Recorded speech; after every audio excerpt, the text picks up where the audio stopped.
Imagine feeling lighter than you have in years. Not because something changed outside you, but because something finally shifted inside. Imagine waking up and knowing your past no longer has the power to decide how you feel today. That's not a promise of instant perfection.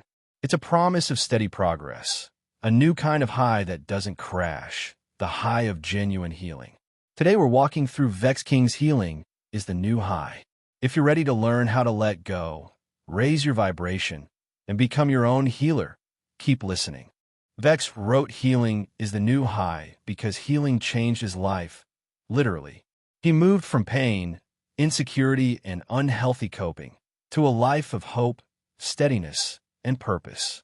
The book is a guide to that process. Simple, accessible practices rooted in self-inquiry and the idea of raising your vibration.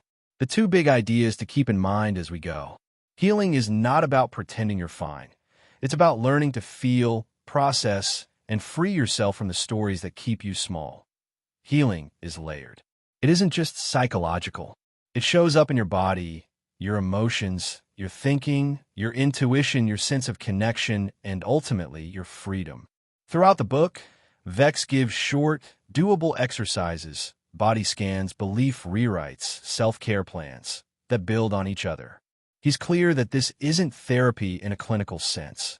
If you need a therapist, get one. This book is a complement, practical tools you can use alongside professional help or on their own. Chapter 1, How Many Bodies? Healing begins with a simple but powerful shift in perspective. You're not just a body, and you're not just a mind. According to Vex King, the human experience unfolds across multiple layers, or what he calls bodies. Each body represents a different level at which pain, memory, belief, and freedom can exist. Understanding these layers gives you a map for healing, because you can finally see where your pain is living instead of fighting it blindly. The most familiar layer is the physical body, the muscles, bones, breath, and nervous system you interact with every day. This is where tension builds, where fatigue shows up, and where stress first becomes noticeable. But beneath this visible layer lies the etheric body, which holds emotional memory. This is where unresolved feelings, suppressed grief, and unexpressed anger are stored. Many people feel these emotions physically without realizing why. A tight chest, a heavy stomach, or a constant sense of restlessness. Beyond this is the astral body, the part of you responsible for reasoning, patterns, and logic. This is where you explain your experiences to yourself, often forming stories about who you are and why things happen to you. Closely connected to this is the mental body, which governs intuition, imagination, and deeper insight. The quiet inner voice that knows when something feels right or wrong, even without evidence. The spiritual body goes deeper still. This is your connection to your true self beyond roles, labels, and trauma. It is the part of you that exists before fear and remains after pain. Past this lies the cosmic body, the sense that you are not separate from life, but part of something vast and interconnected. Finally, there is the nirvanic body, representing liberation, a state of inner freedom where external circumstances no longer dictate your sense of peace. Vex King's central message here is clear. Healing cannot be one-dimensional. You cannot think your way out of pain that lives in your body. You cannot exercise away wounds that live in belief. Real healing requires awareness across all these layers. This framework is not meant to overwhelm you. It is meant to give you permission. Permission to heal slowly, holistically, and without self-blame. If something hasn't worked before, it may be because you were trying to heal the wrong layer. This understanding becomes the foundation for everything that follows. Healing is not about fixing what is broken. It is about reconnecting with every part of yourself that has been ignored, misunderstood, or silenced. Chapter 2. Start with the body you know. Healing begins where you already are, in your physical body. Long before the mind can explain pain, the body remembers it. Stress, trauma, and emotional shock leave imprints in the nervous system, often long after the original event has passed. This is why certain situations trigger anxiety without warning or why rest feels impossible even when nothing is obviously wrong. Vex emphasizes that the body is not the enemy. It is the messenger. Tight shoulders, shallow breathing, clenched jaws, and chronic fatigue are signals asking for attention. When you begin to listen instead of suppress, the healing process accelerates naturally. One of the most important practices introduced here is body awareness. This involves slowing down and consciously scanning your body from head to toe, noticing sensations without trying to change them. The goal is not to relax immediately, but to become aware. Awareness alone begins to release stored tension. Movement plays a critical role in this stage. Physical activity helps discharge trapped energy from the nervous system. Whether it is walking, stretching, yoga, or strength training, the intention matters more than the form. Movement reconnects you to the present moment and reminds the body that it is safe now. Breath is another powerful tool. Shallow breathing keeps the body in survival mode, while slow, deep breathing signals safety. By learning to breathe into tense areas, you allow emotions stored in the body to surface and dissolve rather than remain trapped. This chapter reinforces a crucial truth. You cannot heal what you refuse to feel. When you create a daily practice of checking in with your body, even for a few minutes, you establish a foundation of safety. From this place, deeper emotional and mental healing becomes possible. Chapter 3, What's Your Vibe? Once the body begins to soften, awareness naturally shifts to energy, what Vex King refers to as your vibration. Your vibe is the emotional and energetic state you carry into every interaction. It influences how you experience life and what you attract into it.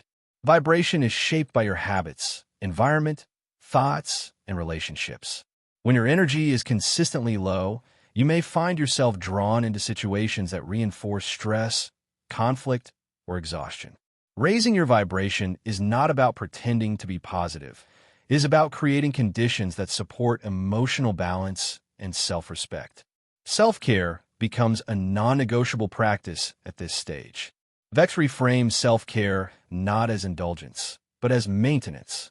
Just as your body needs fuel, your emotional system needs replenishment. This includes rest, boundaries, time in nature, creative expression, and nourishing relationships. Your environment matters deeply. The people you spend time with, the content you consume, and the spaces you inhabit all influence your energy. Becoming conscious of what drains you versus what restores you allows you to make intentional choices instead of reactive ones. Gratitude, mindfulness, and gentle discipline help stabilize your vibration. These practices train your nervous system to return to balance more quickly after stress. Over time, higher vibration becomes your baseline rather than a temporary state. This chapter emphasizes responsibility without judgment. Your vibe is not your fault, but it is your responsibility. When you commit to protecting your energy, life begins to respond differently. Not magically, but predictably. Chapter 4, Go Back in Time. With a stable foundation in the body and energy, healing turns inward toward the past. Many of your current reactions are echoes of earlier experiences. This chapter focuses on understanding where your beliefs, triggers, and emotional patterns originated. Vex encourages gentle exploration rather than forced confrontation. The goal is not to relive pain, but to recognize its influence. By identifying moments where you learn to feel unsafe, unworthy, or unseen, you reclaim power over those narratives. One of the key tools here is belief identification. Limiting beliefs often operate quietly in the background, shaping decisions and relationships. When you write these beliefs down and challenge them consciously, their grip weakens. Replacing them with supportive beliefs requires repetition, patience, and compassion. The moments before sleep are highlighted as especially powerful for rewiring the mind. In this state, the subconscious is more receptive. Affirmations, visualizations, and calming reflections planted here have a deeper impact than those practiced during a busy day. Another important practice is reparenting. If your emotional needs were unmet in childhood, those needs do not disappear, they wait. Through visualization and self-dialogue, you can begin providing yourself with the reassurance, safety, and validation you once lacked. This chapter reminds you that the past is not something to escape, but something to understand. When you bring awareness and compassion to earlier versions of yourself, you loosen the emotional weight they still carry. Healing becomes less about fixing the past and more about freeing the present. Chapter 5. Work with you in a new way.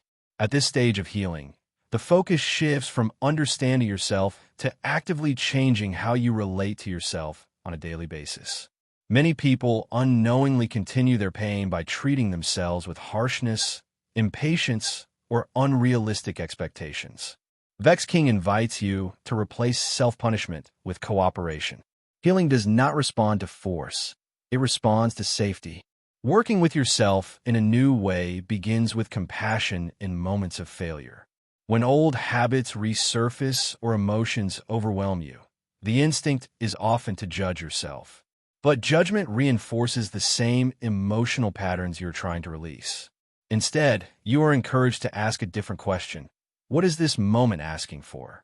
Small, intentional routines become powerful tools here. Rather than attempting dramatic life overhauls, Vex emphasizes micro-habits, short practices that are easy to maintain even on difficult days. A few minutes of conscious breathing, a short walk, or writing a single sentence of gratitude can slowly retrain your nervous system to expect care rather than criticism. Structure plays an important role in healing. Predictable routines signal safety to the body and mind. When you know you will be cared for consistently, anxiety begins to soften. This structure is not meant to be rigid. It is meant to be supportive. Flexibility combined with consistency creates resilience. Another key aspect of this chapter is evidence-based self-trust. When negative self-beliefs arise, you are encouraged to actively collect evidence that contradicts them. Even small wins matter. Over time, this growing archive of proof weakens long-standing inner narratives that once felt unquestionable. Healing here becomes collaborative. You're no longer fighting yourself. You're learning to listen, respond, and build trust from the inside out. Chapter 6. Who are you? As old patterns loosen, a deeper question naturally arises. If you are not your pain, your habits, or your past, then who are you? This chapter centers on identity, the internal image you carry of yourself, and the labels you unconsciously live by. Many identities are inherited rather than chosen. They form from childhood experiences, social conditioning, and repeated emotional feedback. Some of these identities may have once protected you, but now limit your growth. Healing requires examining these identities honestly and deciding which ones still serve you. Vex encourages a process of conscious identity redesign. This does not mean pretending to be someone you are not. It means reconnecting with qualities that already exist within you, but may have been buried by fear or trauma. Calm, confidence, kindness, and strength are not traits you must earn. They are expressions you can practice. Behavior becomes the bridge between intention and identity. Each small action aligned with the person you want to be reinforces that identity. Over time, these actions shift self-perception more effectively than affirmations alone. This chapter also emphasizes separating worth from performance. You're not valuable because of productivity, approval, or success. When identity is rooted in intrinsic worth, external circumstances lose their power to define you. Through this process, identity becomes flexible rather than fragile. You begin to experience yourself as someone who evolves rather than someone who is fixed. Chapter 7. When your fire burns. Even with progress, healing will bring moments of intensity. Old emotions resurface unexpectedly, sometimes with greater force than before. This chapter addresses those moments, not as failures, but as signals that deeper layers are releasing. Emotional fire can feel overwhelming because it activates survival responses in the body. Vex emphasizes grounding as the first response. Simple sensory awareness, feeling your feet on the floor, focusing on the breath, or naming objects around you brings you back into the present moment where safety exists. Allowing emotions without resistance is another core practice. Suppressing emotion strengthens it, while conscious acknowledgement allows it to pass. Naming the emotion creates space between you and the experience. You feel anger, fear, or grief. You're not those emotions. Preparation becomes a form of self-respect here. Knowing which practices help you regulate during emotional intensity prevents impulsive coping. This may include movement, journaling, silence, or reaching out for support. The fire metaphor carries a deeper message. Fire can destroy, but it can also purify. Emotional intensity often signals transformation. When handled with awareness, these moments strengthen emotional capacity rather than weaken it. This stage of healing builds confidence. Each time you survive emotional intensity without abandoning yourself, trust deepens. Chapter 8. You are free. Freedom in healing does not mean the absence of difficulty. It means the presence of choice. This chapter focuses on cultivating a state where you're no longer ruled by unconscious reactions, but guided by awareness. Freedom begins with daily check-ins. Short pauses throughout the day reconnect you to your internal state. These moments of awareness interrupt automatic patterns and restore agency. Vex introduces practices that expand perspective beyond the individual self. Visualization, stillness, and moments of deep presence dissolve the sense of isolation that often accompanies pain. You begin to experience yourself as part of something larger, supported rather than alone. Integration becomes essential here. Healing is not linear, and freedom is maintained through ongoing practice. Revisiting earlier techniques strengthens this foundation and prevents regression. This chapter reinforces a profound truth. Healing is not about becoming someone new. It is about removing what was never you to begin with. As layers of fear and conditioning fall away, a natural sense of peace emerges. Freedom is not dramatic. It is quiet, steady, and grounded. It is the ability to respond instead of react, to choose compassion over fear, and to move forward without dragging the past behind you. Now let's pull this map together. Vex's book is a stepwise journey. Start with the body. Notice and unlock physical tension. Raise the vibe. Build self-care and surround yourself with life-affirming people. Revisit the past. Rewrite limiting beliefs and reparent yourself. Change how you work with yourself. Micro-habits and compassion. Redefine identity. Act like the self you aspire to be. Hold the fire. Grounding and acceptance. Open into freedom. Regular integration, connection, and practice. A final invitation. Pick one practice from each chapter and try it for 2 weeks. A body scan, a self-care slot, a belief rewrite, a micro-habit, an identity action, a grounding routine, and a float visualization. Notice the difference a few small, consistent acts can make. If this journey resonated, take one small action right now. Write down the one sentence that represents the way you want to feel tomorrow. Put it somewhere you'll see it. That simple act begins. Thank you for spending this time. Healing is messy. Healing is brave. Healing is the new high.